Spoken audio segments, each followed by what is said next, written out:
স্ক্রিনে যেই বাচ্চা মেয়েটিকে তোমরা দেখতে পাচ্ছ, এই বাচ্চা মেয়েটিকে তার নিজের বাবা, আই রিপিট, তার নিজের বাবা টানা ১৩ বছর ধরে একটা ছোট্ট রুমের মধ্যে বন্দি করে রেখেছিল। হ্যাঁ, তোমরা ঠিকই শুনেছ। এই মেয়েটি জন্মের পর টানা ১৩ বছর ধরে একটা জেলখানাতে কাটিয়েছিল, বলতে পারা যায় একটা নরকে কাটিয়েছিল। আর এই নরকটা কে তৈরি করেছিল? মেয়েটির নিজের বাবা, যার নাম ক্লার্ক উইলি। ভাবতেই কেমন অবাক লাগছে, কিন্তু এটাই সত্যি। আর এই ঘটনার পেছনে মেয়েটির কোনো দোষই ছিল না। She was fully innocent. কারণ এই মেয়েটি পৃথিবীর সবচেয়ে নিষ্ঠুর বাবার শিকার হয়েছিল, যার নাম ছিল ক্লার্ক উইলি। ক্লার্ক উইলি তার নিজের মেয়েকে টানা ১৩ বছর ধরে একটা ছোট্ট রুমের মধ্যে বন্দি করে রেখেছিল, এবং এরপর এই মেয়েটির ওপর, তার নিজের মেয়ের ওপর এমনভাবে সে অত্যাচার চালিয়েছিল যেটা শুনলে তোমরা বিশ্বাসই করতে পারবে না। এই ভিডিওটা দেখতে দেখতে তুমি কনভিন্স হয়ে যাবে যে মানুষের ব্রেন কতটা পরিমাণে ক্রিটিক্যাল হতে পারে, যে একটা বাবা তার নিজের মেয়ের প্রতি এমন অত্যাচার করে যেটা হয়তো ইতিহাসে ওয়ান অফ দ্য ব্রুটালস্ট কাহিনী।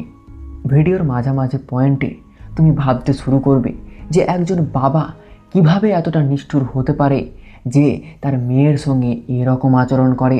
তোমরা হয়তো ভাবতে শুরু করবে যে এটা আদৌ পসিবল নাকি পসিবল নয়। তো চলুন, আমি রয়েছি আপনাদের প্রিয় ভাই। শুরু হচ্ছে পৃথিবীর সবচেয়ে নিষ্ঠুর বাবা আর পৃথিবীর সবচেয়ে টর্চার্ড সন্তানের কাহিনী, the case of Genie Wiley. Genie উইলির জন্ম হয় ক্যালিফোর্নিয়াতে 18th of April 1957। জন্মের সময় জিনি উইলির তেমন কোনো প্রবলেম ছিল না। She was normal at all. Genie উইলির একজন দাদাও ছিল, যার নাম ছিল জন উইলি, এবং জন উইলি জিনি উইলির থেকে প্রায় 5 বছরের বড় ছিল। এবং বাঁ দিকে তোমরা যে দুটো বাচ্চার কথা দেখতে পাচ্ছ, এদের কথা আপাতত বাদ দাও, কারণ এদেরকে আমি লাস্ট এক্সপ্লেন করছি। আপাতত এটা জেনে রাখো যে এই দুটো বাচ্চায় জন্মের পরে পরেই মারা গিয়েছিল। তাই জিনি উইলি এবং জন উইলি তার মা বাবা দুই সার্ভাইভিং চিলড্রেন ছিল। জিনি উইলি ছিল 4th and John Wiley was the 3rd। তাদের প্যারেন্টসদের কথায় আসা গেলে প্রথমেই বলতে হয় তাদের বাবা ক্লার্কের কথা। এই যে ছবিটা তোমরা দেখতে পাচ্ছ, এই ছবিটা হচ্ছে ক্লার্ক উইলির, এবং এটা হলো তাদের মা আইরিন উইলি। যিনি যখন জন্ম নেয় 1957-এর আগে, এই সময় করে, অর্থাৎ ধরে নিন ওই 1957-এ যিনির জন্মের সময় ক্লার্ক উইলি লস অ্যাঞ্জেলেসের একটা এয়ারক্রাফট অ্যাসেম্বলি কোম্পানিতে কাজ করত। সোসাইটিতে এই ফ্যামিলিটার একটা ব্রাইট ইমেজ ছিল, প্রত্যেকেই তাদেরকে প্রায় সম্মান করত। এই দুটো ছবি দেখলে মনে হয় যেন এই ফ্যামিলিটার মধ্যে কোনো প্রবলেমই নেই, তারা যেন সকলেই সুখে শান্তিতে জীবন কাটাচ্ছিল। They were spending their life happily. But there was a big problem inside this family. এই ফ্যামিলিটার ভিতরে আগে থেকেই একটা বিশাল বড় প্রবলেম ছিল। এই প্রবলেমটা ধীরে ধীরে ধীরে বড় হয়ে একটা বিশাল বড় প্রবলেমের আকার ধারণ করেছিল। এই প্রবলেমটা আর কেউ ছিল না, এই প্রবলেমটা ছিল জিনি উইলি এবং জন উইলির বাবা, ওরফে আইরিন উইলির হাজবেন্ড ক্লার্ক উইলি। কারণ ক্লার্ক উইলি একজন সাইকো ছিল। জন্মের কিছু বছর পরে সে একটা সাইকোতে পরিণত হয়, অ্যান্ড ইট মিনস যে অল্প বয়স থেকেই ক্লার্ক একজন সাইকো ছিল। এই পুরো ঘটনাটা শুরু হয় 1950 সাল নাগাদ, যখন ক্লার্ক আইরিনকে বিয়ে করে। বাট বিয়ে করার পর ক্লার্ক আইরিনকে দিনরাত মারধর করত। ক্লার্ক আইরিনের ওপর এমনভাবে অত্যাচার চালাতো যেটা শুনতেও ভয় লাগে। আচ্ছা, এখানে এটা বলে রাখি যে আইরিন কিন্তু চোখে দেখতে পেত না, সি ওয়াজ নিয়ারলি ব্লাইন্ড। আর এই ফায়দাটা নিয়ে ক্লার্ক উইলি আইরিনের ওপর অকথ্য অত্যাচার চালাতো। কেবলমাত্র আইরিনকেই নয়, জন উইলি, জিনি উইলি, আইরিন উইলি, এই তিনজনের ওপরই ক্লার্ক অথরিটেরিয়ান রুল লাগিয়েছিল।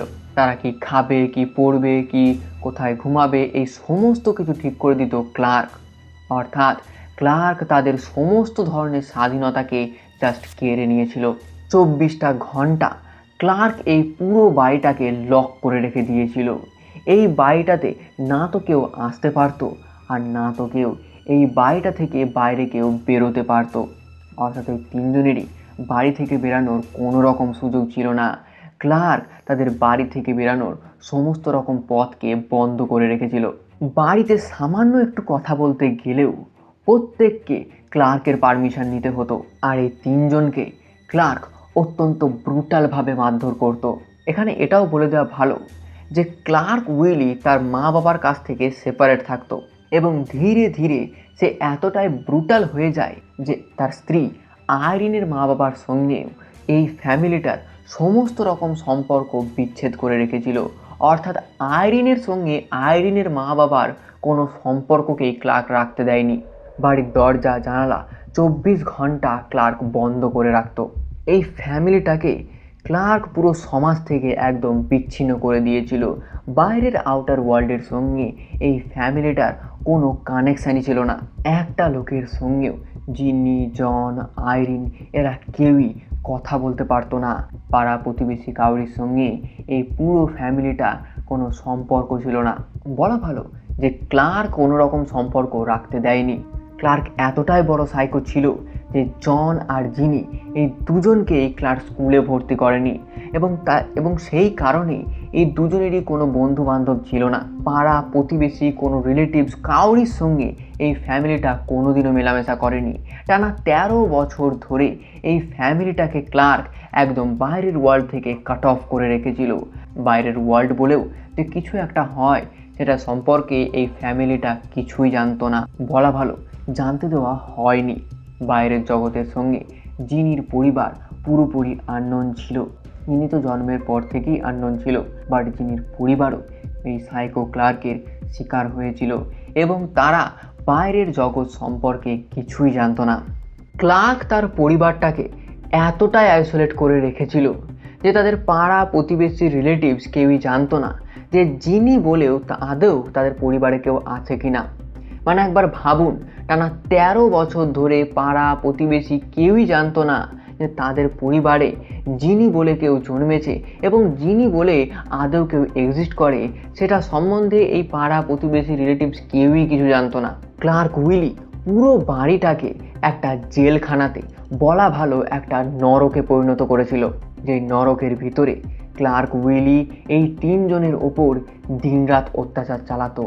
তাদের ওপর যেরকমভাবে ক্লার্ক উইলি অত্যাচার চালাতো এটা শুনে তোমরা এটা কনভিন্স হয়ে যাবে যে নরকও এর থেকে 1000 গুণে ভালো। বিকজ 13 বছর ধরে ওই পরিবারটাকে ক্লার্ক এতটাই পরিমাণে বিচ্ছিন্ন করে রেখেছিল এবং পুরো সমাজ থেকে পরিবারটাকে বিচ্ছিন্ন করে রেখে এই তিনজনের ওপর ক্লার্ক এমনভাবে অত্যাচার চালাতো যেটা শুনতেই তোমার ভয় লাগবে। 13 বছর ধরে ওই পরিবারটার ভিতরে কেবল সাইলেন্স ছাড়া আর কিছুই ছিল না। মানে তুমি এই ঘটনাটাকে একবার কল্পনা করো যে 13 বছর ধরে ক্লার্ক উইলি এই তিনজনকে ঘরের মধ্যে বন্দি রেখেছিল। জিনি উইলি প্রথম থেকেই টানা 13 বছর বাইরের ওয়ার্ল্ড বলতে কিছু হয় সেটা সম্পর্কে জানতো না। আর এই জন উইলি এবং আইরিন উইলি এরা জানলেও কয়েকটি মাত্র বার ছাড়া বাদ বাকি সময় তাদের 24 ঘন্টা ঘরের মধ্যে বন্দি থাকতে হতো। কেউই এই তিনজনের মধ্যে কেউই ঘরের চৌকাঠও পেরাতে পারতো না। আর যদি তারা এটা করার চেষ্টা করতো তাহলে তাদেরকে ধরে ক্লার্ক এমনভাবে মারতো যে ক্লার্ক একবার মারতে লাগলে সেই মারটা থামাতোই না। নন স্টপ তাকে মেরে যেত যতক্ষণ না সে হার মেনে নেয়। ক্লার্কের সবচেয়ে বড় শিকার হয়েছিল তার নিজের মেয়ে জিনি উইলি। জিনি উইলির যখন 2 বছর বয়স ছিল তখন ক্লার্ক ভাবতে শুরু করে যে জিনির মধ্যে হয়তো কোনো ফিজিক্যাল প্রবলেম আছে। ক্লার্ক ভাবতে শুরু করে যে জিনি হয়তো ফিজিক্যালি রিটার্ডেড। সে ভাবতে শুরু করে যে জিনি হয়তো প্রতিবন্ধী। বাট ইন রিয়ালিটি ক্লার্কের এটা পুরোপুরি মিথ্যা ধারণা ছিল। আর এই মিথ্যা ধারণাটাকে কেন্দ্র করে ক্লার্ক জিনির জন্য এমন একটা নরক তৈরি করেছিল যেটা জিনির জীবনটাকে পুরোপুরি খেয়ে ফেলেছিল। জিনির বয়স তখন 2 বছর ছিল তখন ক্লার্ক ভাবতে শুরু করে যে সে ফিজিক্যালি প্রতিবন্ধী। মানে একবার ভাবো যে একটা মিথ্যা ধারণাকে কেন্দ্র করে ক্লার্ক তার নিজের মেয়ের জীবনটাকে একদম শেষ করে ফেলেছিল। জিনির মধ্যে কোনো প্রবলেমই ছিল না। যিনি পুরোপুরি সুস্থ ছিল। আসল প্রবলেমটা ছিল ক্লার্কের মধ্যে, কারণ ক্লার্ক একজন সাইকো ছিল। জিনির বয়স যখন 2 বছর, তখন ক্লার্ক জিনিকে একটা ছোট্ট রুমের মধ্যে বন্দি করে দেয়, এবং এই রুমের মধ্যে জিনির মা এবং দাদা কেউই আসতে পারতো না। কেবল ক্লার্ক ছাড়া এই রুমের মধ্যে কেউ আসতে পারতো না। এই রুমটার ভেতরে জিনিকে ক্লার্ক পুরোপুরি বন্দি বানিয়ে দেয় যখন জিনির বয়স ছিল প্রায় 2 বছর। এই ছোট্ট বাচ্চাটাকে তার সাইকো বাবা মাত্র 2 বছর বয়সে বন্দি বানিয়ে দেয়। জিনি বাইরের ওয়ার্ল্ড সম্বন্ধে একদম কিচ্ছু জানতো না, কারণ তাকে ক্লার্ক মাত্র 2 বছর বয়সে ওই ঘরের মধ্যে একদম আইসোলেট করে দিয়েছিল। জিনিকে যে রুমটাতে বন্দি করে দেওয়া হয়েছিল, এই রুমটার মধ্যে বেশি কিছু ছিল না। একটা খাট এবং একটা টয়লেট চেয়ার এবং কিছু র্যান্ডম অবজেক্ট ছাড়া এই রুমের মধ্যে আর বেশি কিছু ছিল না, এবং এই রুমটা সর্বদাই অন্ধকার থাকতো। এই যে টয়লেট চেয়ারটা তোমরা দেখতে পাচ্ছ, এই টয়লেট চেয়ারটার ওপর বসেই জিনিকে তার জীবনের বেশিরভাগ সময় কাটাতে হতো। দিনের বেশিরভাগ সময়ে তাকে জোর করে এই টয়লেট চেয়ারের মধ্যে ক্লার্ক বেঁধে দিত, এবং প্রত্যেকবার তাকে এই টয়লেট চেয়ারের ওপর বসেই তার স্টুল কমপ্লিট করতে হতো। এই রুমটা সর্বদাই বন্ধ থাকতো। জিনিকে ক্লার্ক বাইরের ওয়ার্ল্ড থেকে পুরোপুরি কাট অফ করে দিয়েছিল। যিনি পৃথিবী বলেও যে কিছু হয় এটা সম্বন্ধে কিছুই জানতো না, কারণ সে তখন 2 বছর বয়সী ছিল যখন ক্লার্ক তাকে এরকম বন্দি বানিয়ে দেয়। তাহলে সে কি করে জানবে যে পৃথিবী বলেও আদৌ কিছু আছে কিনা? টানা 13 বছর ধরে ওই রুমের মধ্যে থাকা কিছু র্যান্ডম অবজেক্ট ছাড়া যিনি আর কিছুই দেখেনি। যিনি সম্ভবত তার মা অথবা দাদা বলেও যে আদৌ কেউ আছে সেটার সম্পর্কেও কিছু জানতো না। কেবলমাত্র ওই সাইকো ক্লার্ক ছাড়া সে কাউকে চিনত না। ক্লার্ক ওই রুমটাকে ধীরে ধীরে একটা নরকে পরিণত করে। ওই রুমটাকে সে এমনভাবে তৈরি করেছিল যেটা জিনির জীবনকে ধীরে ধীরে ধীরে ক্ষয় করে যাচ্ছিল। When I read this thing, my heart just sank. আমি যখন এই কেসটা নিয়ে রিসার্চ করছিলাম, তখন আমি 2 দিন ধরে রাতে ঠিকভাবে ঘুমাতে পারিনি, এবং আমি ঠিকভাবে খেতেও পাচ্ছিলাম না, কারণ আমার মাথার মধ্যে সর্বদাই এই কেসটা ঘুরপাক খাচ্ছিল। আমি এতক্ষণ যে স্টোরিটা বললাম, তোমাদের মধ্যে অনেকেরই হয়তো বিশ্বাস হচ্ছে না, বাট ইট ইজ ট্রু। আমি সমস্ত ধরনের আর্টিকেলসের লিঙ্ক ইনক্লুডিং উইকিপিডিয়া সমস্ত কিছু আমি নিচের ডিসক্রিপশনে অ্যাটাচ করে দিচ্ছি। সেখান থেকে তোমরা যে কোনো ধরনের ফ্যাক্ট ভেরিফাই করে নিতে পারো। আর এখন আমি যে স্টোরিটা তোমাদেরকে শোনাতে চলেছি, সেটা শুনে তোমাদেরও রাতে ঘুম হবে না, কারণ আমি শিওর এরপর ক্লার্ক যে অত্যাচার শুরু করে, এই অত্যাচারটা কোনো মানুষ করতে পারে না। এই অত্যাচারটা ক্লার্কের মতো কোনো রাক্ষসী হয়তো করতে পারে। এরপর যত দিন যায়, ক্লার্কের অত্যাচারের মাত্রাও দিন প্রতিদিন বাড়তে থাকে। যিনি যদি সামান্য একটু নয়েজ করতো, তাহলে ক্লার্ক তাকে নির্মমভাবে মারতো। ক্লার্ক জিনিকে একবার মারা শুরু করলে সে তার মারা থামাতো না। সে কন্টিনিউয়াসলি জিনিকে মেরে যেত, যেন সে ভুলে গিয়েছিল যে জিনি তার নিজের মেয়ে, জিনিকে সে নিজে জন্ম দিয়েছে। এর ফলে যিনি যে কোনো ধরনের আওয়াজ করা বন্ধ করে দেয়, এবং এর একটা খুব খারাপ ইফেক্টও পড়ে। যিনি যে ভাষা বলে আদৌ কিছু হয় কি না এটার সম্পর্কে কিছুই জানতো না। সে ইংলিশ ভাষা বা মুখের ভাষা বলেও যে আদৌ কিছু এক্সিস্ট করে এটার সম্বন্ধে তার বিন্দু মাত্র ধারণা ছিল না। আমরা এই যে ইমোশন এক্সপ্রেস করি, রাগ, দুঃখ, ঘৃণা, হাসি, কান্না, এই সমস্ত ধরনের ইমোশনও জিনির মধ্যে একদমই অনুপস্থিত ছিল। ক্লার্কের নির্মম অত্যাচারে ওই ছোট্ট রুমের মধ্যে যিনি দগদে দগদে পচতে শুরু করে। যিনি ধীরে ধীরে একটা পাথরে পরিণত হয়, বলা ভালো যে সে একটা জড় পদার্থতে পরিণত হয়।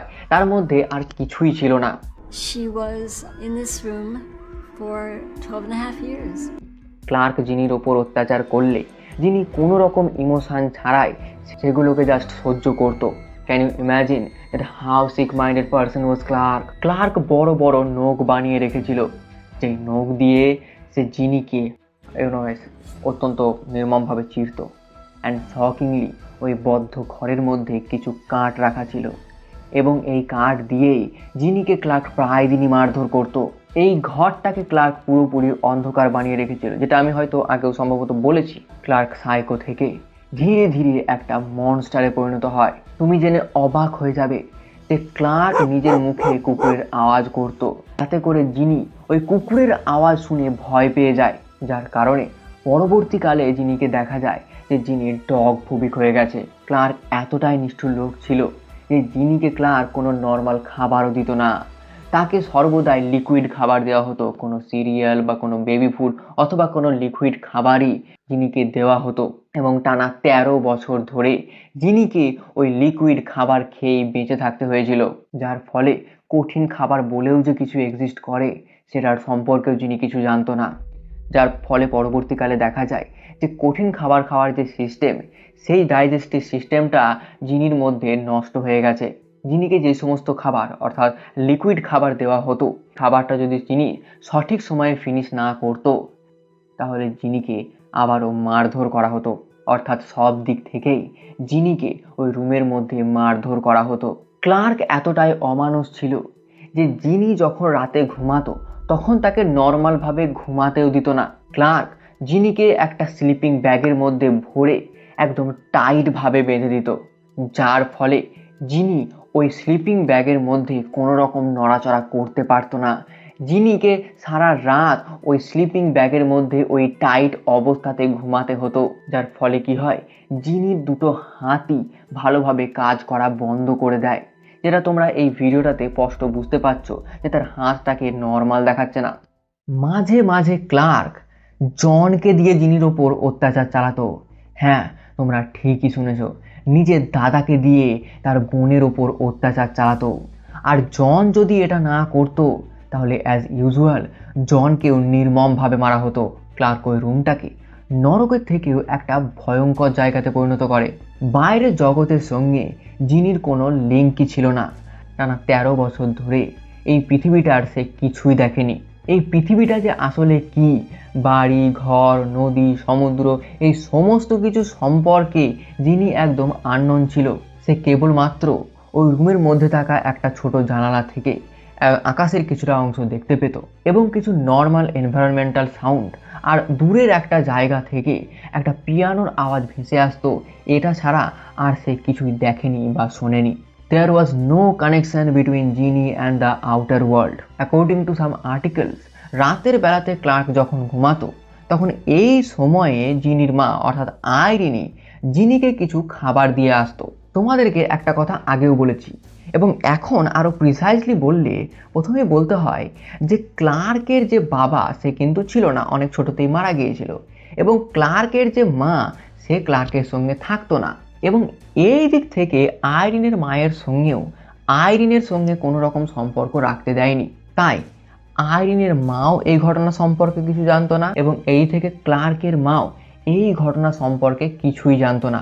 মানে বলতে পারেন ক্লার্কের মাও এই ঘরটাতে কোনোদিনও আসেনি এবং আইরিনের মাও এই ঘরটাতে সেরকমভাবে আসেনি। তাই ঘরের ভেতরে এই তিনজনের ওপর এরকম ধরনের অত্যাচার চলছিল এবং জিনির ওপর নরক অত্যাচার চালানো হচ্ছিল, এটার সম্পর্কেও এরা দুজনাই কেউ জানতো না। এই ঘটনা থেকে এটা স্পষ্ট বোঝা যাচ্ছে যে ক্লার্ক তার পুরো পরিবারটাকে এমনভাবে আইসোলেট করে অত্যাচার চালিয়েছিল। টানা 13 বছর ধরে যেভাবে সে অত্যাচার চালিয়েছিল এইটার ব্যাপারে কেউই কিছু জানতো না। সে তাদের আত্মীয় স্বজন হোক অথবা তাদের মা হোক অথবা পাড়া প্রতিবেশী, কেউই এই ঘটনা সম্পর্কে তাদের বিন্দুমাত্র কোনো হদিসই ছিল না।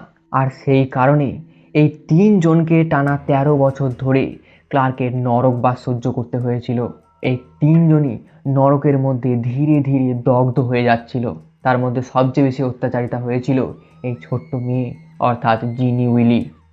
ওই বদ্ধ ঘরের মধ্যে টানা 13 বছর অতিক্রম করায় জিনির ডেভেলপমেন্ট প্রায় বন্ধ হয়ে গিয়েছিল। তার হাত পা প্রতিটা অঙ্গ প্রত্যঙ্গ স্বাভাবিক বাচ্চার মতো বিহেভও করছিল না। 13টা বছর ওই রুমের ভেতরে, মানে বলা ভালো ওই নরকের ভেতরে ধীরে ধীরে সে পৌঁছতে থাকে। ধীরে ধীরে সে নরক যন্ত্রণা ভোগ করতে করতে একটা জড় পদার্থতে পরিণত হয়।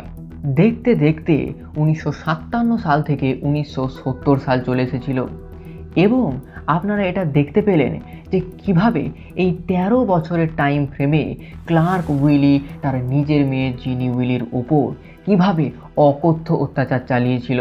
বাট 1970 সালে এমন কিছু ঘটেছিল যেটার কারণে জিনির জীবন পুরোপুরি বদলে গিয়েছিল। মানে এই 1970 সালে এমন কিছু ঘটে যার কারণে জিনি ওই বদ্ধ ঘরটা থেকে মুক্তি পেয়ে গিয়েছিল। সালটা ছিল 1970 এবং এই 1970 সালে জিনির মা আইরিনি উইলি এমন একটা ভুল করে যেটা জিনির জীবনে আশীর্বাদ হয়ে দেখা দিয়েছিল। 1970 সালে জিনির মা এমন একটা ভুল করে যেটা জিনির এই নরক যন্ত্রণাটাকে শেষ করে দিয়েছিল এবং জিনিকে ওই বদ্ধ ঘরটা থেকে মুক্তি দিয়ে দিয়েছিল। আর জিনির মা যদি এই ভুলটা না করতো তাহলে জিনিকে সারা জীবন ভোর ক্লার্কের অত্যাচার সহ্য করতে হতো এবং ওই বদ্ধ ঘরের মধ্যে পচে পচে মরতে হতো। হয় কি 1970 সালে আইরিনের সঙ্গে একদিন ক্লার্কের প্রচণ্ড তর্কাতর্কি লাগে এবং স্বাভাবিকভাবেই ক্লার্ক আইরিনের ওপর মারধরও করে। কিন্তু এইবার এই তর্কাতর্কি বা মারধরটা একটা আলাদা রূপ নিয়ে নেয়। এইবার ক্লার্ক আইরিনকে সরাসরি বাড়ি থেকে বের হয়ে যেতে বলে এবং আইরিন কি করে জানেন? আইরিন কোনো না কোনো উপায়ে ওই বদ্ধ ঘরটিকে খোলে এবং জিনিকে ওই ঘর থেকে উদ্ধার করে এবং তারপর জিনিকে সঙ্গে করে নিয়ে আইরিন এবং জিনি ঘর থেকে বের হয়ে যায়। অ্যান্ড ক্লার্ক এই ঘটনার ব্যাপারে সম্ভবত কিছু বুঝতেও পারেনি এবং সেই দিনই হয়তো জিনি উইলি এই সুন্দর পৃথিবীটার মুখ দেখে। সে গাছপালা, ঘর বাড়ি, নদী নালা এই সমস্ত কিছুকে লক্ষ্য করে এবং দেখে যে এই পৃথিবীটা কত সুন্দর।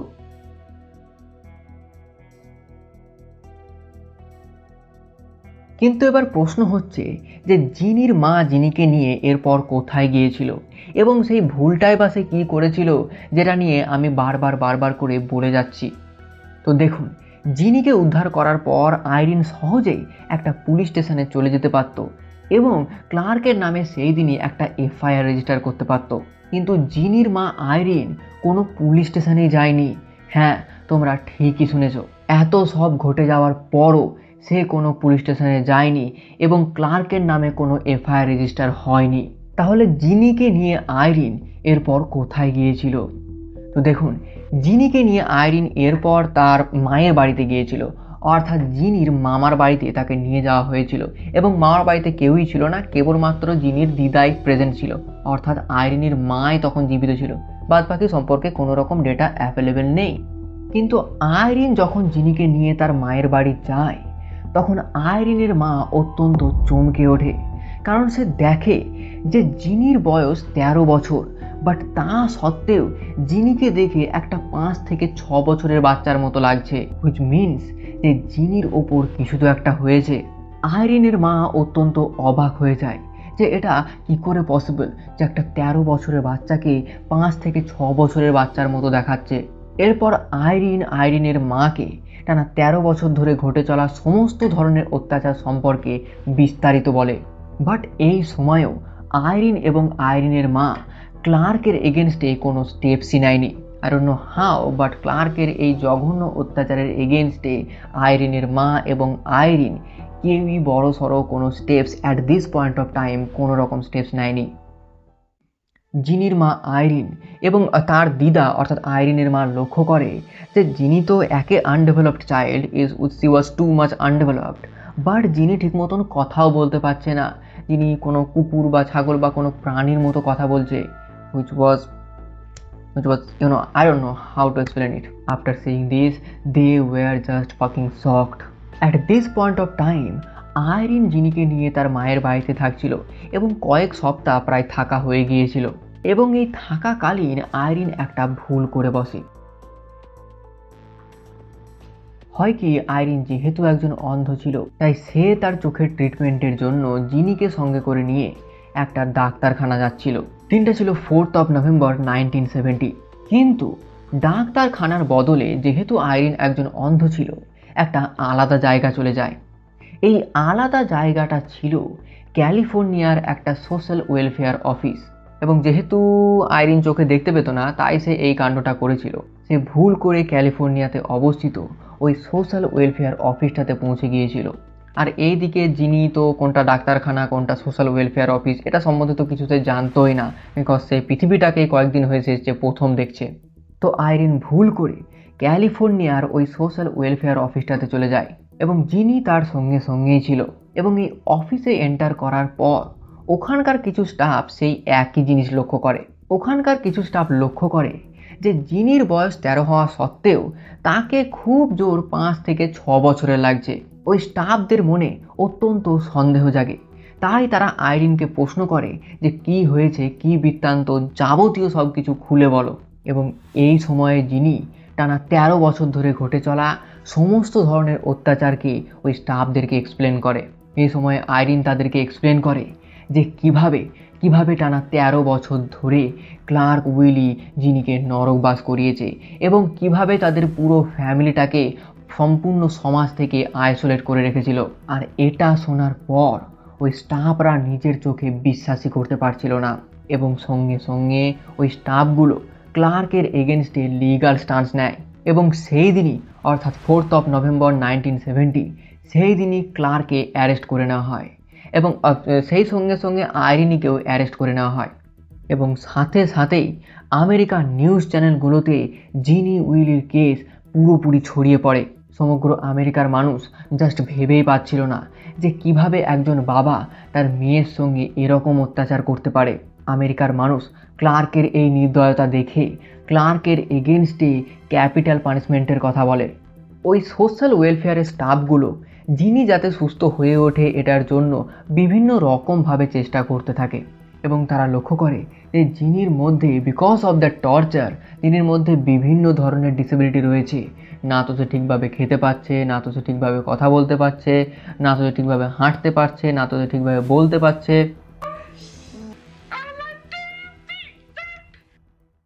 তাই জিনির জন্য স্পেশাল ট্রিটমেন্টের ব্যবস্থা করা হয়।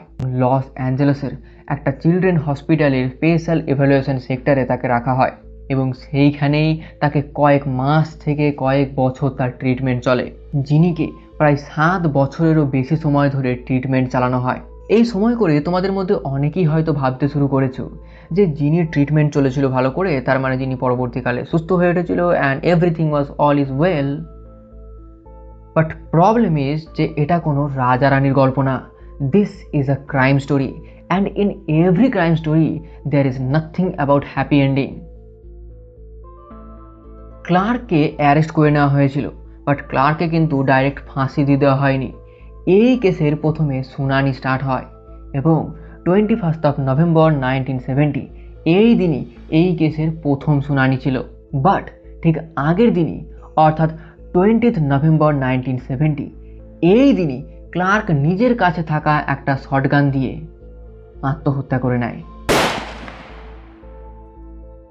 এবং মরার আগে সে একটা সুইসাইড নোটে লিখে যায়, the world will never understand.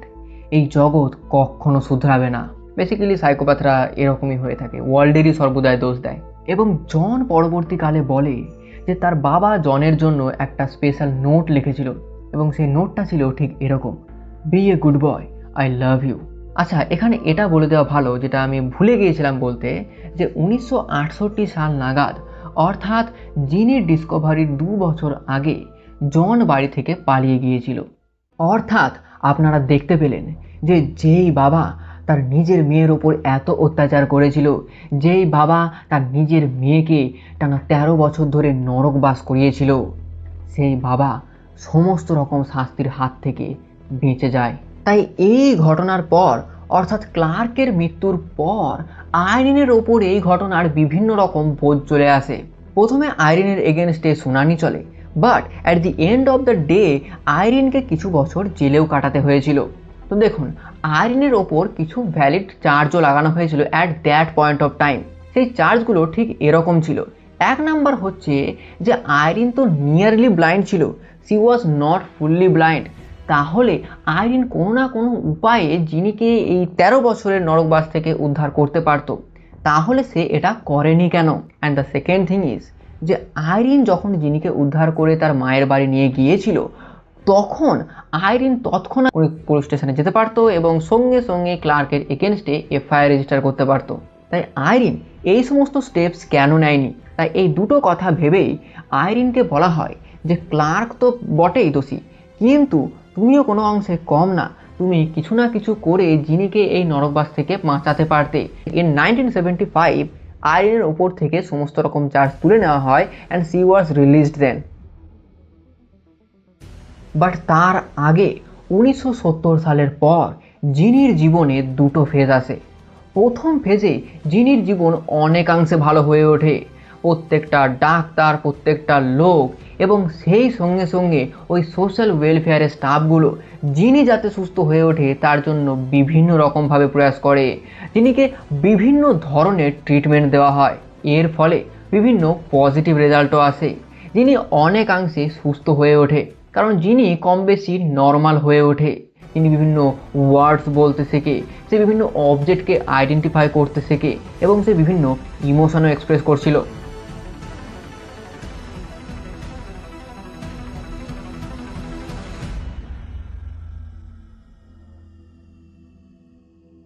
প্রথম ফেজে নো ডাউট যিনি অনেকাংশে সুস্থ হয়ে ওঠে। সকলে মিলে যিনি যাতে সুস্থ হয়ে ওঠে সেটার চেষ্টা করে। And the shocking fact is যে যিনি ওয়াজ ফাউন্ড ইন্টেলিজেন্ট। হ্যাঁ, তোমরা ঠিকই শুনেছ, কারণ লোকজন লক্ষ্য করে যে যিনি বিভিন্ন জিনিসের প্রতি কিউরিওসিটি দেখাচ্ছিল, প্রত্যেকটা অবজেক্টকে সে ভালোভাবে মনে রাখতে পারছিল এবং ছোটোখাটো প্রবলেমও সলভ করতে পারছিল। And the last thing is যে যিনি বিভিন্ন রুল পেন্সিল নিয়ে ছোটোখাটো আঁকাঝোঁকাও করতে পারছিল। এবং এই কারণে একটা সায়েন্টিস্ট বলে যে লাইটস ওয়্যার অন। কিন্তু যিনি কোনোদিনও স্বাভাবিকভাবে কথা বলতে শিখেনি, এবং যদি সেকেন্ড ফেজের কথায় আসা যায় তাহলে তোমরা চমকে উঠবে, কারণ সেকেন্ড ফেজে যিনির জীবনটা একটা ডিজাস্টারে পরিণত হয়। কারণ এই সেকেন্ড ফেজে কিছু স্বার্থপর সায়েন্টিস্টরা জিনির ওপর সাইকোলজিক্যাল রিসার্চ করার জন্য প্রচেষ্টা চালাতে থাকে এবং তারা অনেকাংশে সফলও হয়েছিল। এই স্বার্থপর সায়েন্টিস্টগুলো জিনিকে কোনো অস্বাভাবিক বাচ্চার বদলে একটা গিনিপিগ ভাবতে শুরু করে। তারা জিনির ওপর বিভিন্ন ধরনের সাইকোলজিক্যাল রিসার্চ চালায় এবং তারা তাদের রিসার্চকে এক্সিকিউট করার জন্য জিনিকে কখনো এখানে কখনো ওখানে ট্রান্সফার করে, যার ফলে জিনির মেন্টাল স্টেবিলিটি জাস্ট খারাপ হয়ে যায়। জিনিকে মাল্টিপল ফস্টার হোমস এবং ইনস্টিটিউশনে পাঠানো হয়। একটা ফস্টার ফ্যামিলি তো জিনিকে সিভিয়ারলি মারধরও করে। তাই জিনি সমস্ত রকম প্রোগ্রেস বন্ধ করে যায়। এতকাল সে যা যা শিখেছিল, অর্থাৎ কথা বলা থেকে শুরু করে ইমোশন এক্সপ্রেস করা, এই সমস্ত কিছু সে বন্ধ করে দেয়। সে 24 ঘন্টা সাইলেন্স থাকতে শুরু করে। ধীরে ধীরে সে আবারও একই জায়গায় চলে যেতে থাকে যেখানে তার পুরো জীবনটা জাস্ট নষ্ট হয়ে গিয়েছিল। আর 1974 সালে জিনির জীবনে এমন কিছু ঘটে যেটা জিনির জীবনকে আরও বেশি ডিজাস্টার করে দিয়েছিল।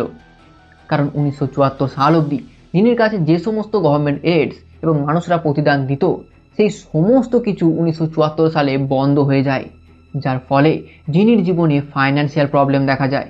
বাট এত কিছু বাধা বিপত্তিকে অতিক্রম করে জিনি উইলি এখনও বেঁচে আছেন, and this is the happy part of this whole story. কিন্তু এই স্টোরিটা এখনও শেষ হয়নি, কারণ এই স্টোরিটার একটা ব্যাক স্টোরি আছে, যেই ব্যাক স্টোরিটা রিভলভ করে ক্লার্ক উইলি আর তার মাকে ঘিরে। কারণ এই ঘটনায় ক্লার্কের পর যে সবচেয়ে বেশি দোষী ছিল, তাহলে সেটা বলতেই হয় ক্লার্কের মা। কারণ কি, যে ক্লার্কের মা ছোট থেকেই ক্লার্ককে এমনভাবে তৈরি করেছিল যাতে পরবর্তীকালে ক্লার্ক বড় সড়ো কোনো ক্রিমিনাল অ্যাক্টিভিটিতে জড়িয়ে যায়। ক্লার্কের মা ছোট থেকেই ক্লার্ককে গ্রাহ্যই করতো না। ছোট থেকেই ক্লার্ককে একটা অনাথ আশ্রমে কাটাতে হয়েছিল, যেখানে ক্লার্ককে দিন রাত বুলি হতে হতো। আর এটারও কারণ ছিল তার নিজের মা। কারণ ক্লার্কের মা ছোটবেলাতে ক্লার্ককে একটা ছেলের নামের বদলে ছোটবেলাতে ক্লার্ককে একটা মেয়ের নাম রাখে, যার ফলে প্রতিটা জায়গায় ইনক্লুডিং ওই অনাথ আশ্রম ক্লার্ককে বুলি হতে হতো। ক্লার্ক যখন অত্যন্ত ছোট ছিল তখনই তার বাবা মারা যায়, এবং যার ফলে ক্লার্ক সারা জীবন ভোর বাবার ভালোবাসা থেকে বঞ্চিত হয়েছিল, এবং সম্ভবত ক্লার্ক তার বাবা মার একমাত্র চাইল্ড ছিল। বাট ক্লার্কের মা তাকে কোনোরূপ গ্রাহ্যই করতো না। বছরের পর বছর তাকে ওই অনাথ আশ্রমে কাটাতে হয়েছিল। প্রতিদিন বুলি এবং কনস্ট্যান্ট মেন্টাল স্ট্রেসের কারণে ক্লার্ক ওয়াজ জাস্ট ফাকড। এবং আপনারা জেনে অবাক হবেন যে ক্লার্কের মা অত্যন্ত ডেঞ্জারাস মহিলা ছিল, কারণ ক্লার্কের মা একটা ব্রথেল চালাতো। অ্যান্ড ব্রথেল মানে হলো, পরবর্তীকালে ক্লার্ক যখন অনাথ আশ্রম থেকে চলে আসে তখন সে তার মায়ের সঙ্গে থাকতে শুরু করে। এবং খুবই আশ্চর্যের বিষয় হচ্ছে যে এই সময় করে ক্লার্ক উইলি তার মাকে অত্যন্ত ভালোবাসতে শুরু করে এবং সে তার মায়ের প্রতি জাস্ট অবসেসড হয়ে থাকতো। দিন রাত সে মা মা মা মা ছাড়া আর কিছুই বুঝতো না এবং এক কথায় সে তার মাকে একদম টপ পজিশনে রেখেছিল। নিজের মায়ের প্রতি এত ভালোবাসা থেকেই ক্লার্ক ধীরে ধীরে খানিকটা সুস্থ হয়ে উঠছিল, কারণ সে পুরো ছোটবেলা ভোর তাকে পুরো সমাজ বুলি করে আসছিল। কিন্তু আইরিনিকে বিয়ে করার পর ক্লার্কের জীবনে একটা বিশাল বড় দুর্ঘটনা ঘটে। দুর্ঘটনাটা হচ্ছে যে ক্লার্কের মা মারা যায় এবং এই ঘটনাটাকে ক্লার্ক কোনোদিনও মেনেই নিতে পারেনি। ক্লার্ক জাস্ট ভেবেই পাচ্ছিল না যে তার নিজের মা কিভাবে মারা যেতে পারে এবং এর ফলে ক্লার্ক জীবনে একাকী ফিল করতে শুরু করে এবং at the end of the day Clark became a big psycho. আর তার এই সাইকোর ইফেক্টটা তার পুরো ফ্যামিলির উপর গিয়ে পড়েছিল। এই পয়েন্ট অফ টাইমে সে আইরিনিকে বিয়ে করে ফেলেছিল এবং আইরিনিকে বিয়ে করার পর এবং তার নিজের মা মারা যাওয়ার পর আইরিনির ওপর ক্লার্ক দিন রাত অত্যাচার চালাতো। বাইরের ওয়ার্ল্ড থেকে পুরো ফ্যামিলিটাকে একদম কাট অফ করে দিয়েছিল। পুরো পৃথিবী থেকে এই ফ্যামিলিটাকে সে এতটাই আইসোলেট করে রেখেছিল যে যেটা আমি তো এতক্ষণ ধরে বলেই দিলাম। আচ্ছা, তোমাদের মনে আছে যে ভিডিও শুরুতে আমি বলেছিলাম যে এই প্রথম দুটো বাচ্চার কথা আমি বলবো? তো শুনুন, এই প্রথম দুটো বাচ্চার মধ্যে এই বাচ্চাটা ছিল ক্লার্ক উইলি এবং আইরিনি উইলির প্রথম বাচ্চা। আর এই প্রথম বাচ্চাটিকে ক্লার্ক উইলি মার্ডার করেছিল। কিভাবে মার্ডার করেছিল শোনো। এই প্রথম বাচ্চাটিকে ক্লার্ক উইলি একটা ঠান্ডা রাত্রিবেলাতে একটা গারাজে ফেলে দিয়েছিল। এর ফলে ওই ঠান্ডা রাত্রিবেলাতে এই বাচ্চাটা জাস্ট নিউমোনিয়া হয়ে মারা গিয়েছিল এবং এই সেকেন্ড বাচ্চাটা জন্মের পরে পরেই মারা গিয়েছিল। আর তোমরা যদি এতক্ষণ অবধি ভিডিওতে টিকে থাকো তাহলে তোমরা বুঝতেই পারছো যে এই দুটো বাচ্চাই ভাগ্য করে এসেছিল, কারণ এরা জন্মের পরে পরেই মারা গিয়েছিল এবং এদেরকে জিনি উইলি এবং জন উইলির মতন অত্যাচার সহ্য করতে হয়নি। আচ্ছা, তোমাদেরকে আমি এটাও বলেছিলাম যে 1968 সাল নাগাদ জন উইলি বাড়ি থেকে পালিয়ে গিয়েছিল এবং পরবর্তীকালে 1970 সালে যখন জিনি উইলিকে খুঁজে পাওয়া গিয়েছিল তখন জন কি করে জানেন? জন জিনি উইলি এবং তার মা আইরিনি উইলি এই দুজনের সঙ্গে কোনো সম্পর্ক রাখেনি। জন উইলির জীবন যে পরবর্তীকালে অত্যন্ত ভালোভাবে কেটেছিল এমনটা একেবারেই নয়। জন উইলি বিয়ে শাদী করার পর তার জীবনের যে প্রধান সমস্যা হয়ে দাঁড়ায় সেটা হলো তার নিজের মেয়ে প্যামিলা। কারণ প্যামিলা অত্যন্ত অল্প বয়সে ড্রাগ অ্যাডিক্ট হয়ে পড়ে এবং 2011 সালে জন উইলি মারা যায়। তো লাস্টলি বাস একটাই কথা বলবো যে জিনি উইলি এখনও বেঁচে আছেন এবং ওনার বর্তমান বয়স প্রায় 70 বছর। সত্যি কথা বলতে আপনি যে বেঁচে আছেন এটা শুনে আমাদের অনেক ভালো লাগছে। আপনি যেখানেই থাকুন না কেন আপনি অনেক সুস্থ থাকুন, আপনি অনেক ভালো থাকুন। আপনার এই স্টোরিটা আমাকে অলওয়েজ মোটিভেট করে that there is no one who can control me. I have that freedom to go out and enjoy the world. Again, a huge respect to you and wish you a long life and your everything may all is well.